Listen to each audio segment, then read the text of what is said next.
These are some of the books that I have in the office. This is a bookshelf that I made actually when I was like in 4th grade. Very sturdy. It's not like the IKEA bookshelves you can buy today. Built with my bare hands. Anyways, we have the Blue Byron books right here. You know, stacking up. It's getting big. It's good. And I have a bunch here. They're actually kind of random. Some are here so that they stack well, and I use them as coasters sometimes. Other ones, I went through the stretch where I figured out that I could learn about an individual by just solely reading their introduction to their biography.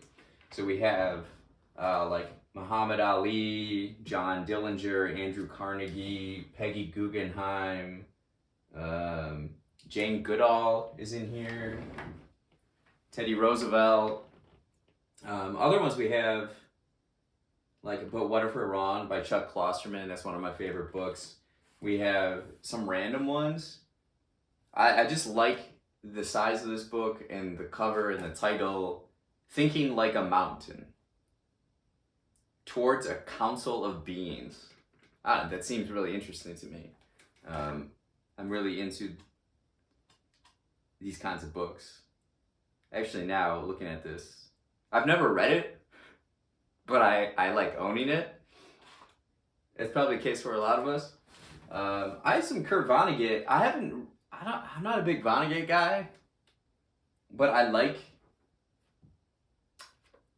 just like how this book looks, and the colors used. I'm really into book design and how books feel and kind of the aesthetic that they have.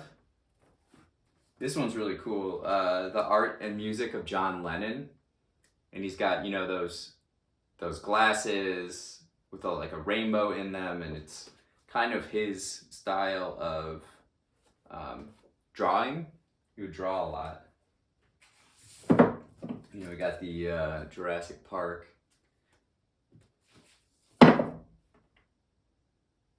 Got a version of the Tao Te Ching. This I kept on my desk for a while. I do love it. Yeah, it's just some interesting books in here. Whoops. The Yankees, a little history of the Yankees. We got Brave New World. We got Becoming by Michelle Obama. We have this one's interesting. The Collector of Lives. Giorgio Vasari and the Invention of Art. So I think he was writing about the Renaissance artists and Florence. I actually read a decent amount of this, I feel like.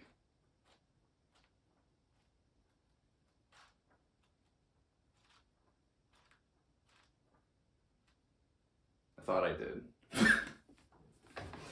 But yeah, these are some of the books that I have. Some are used in reference for creating other books. So like 2 copies of the Great Gatsby, which we have here with our Rich Edition classics.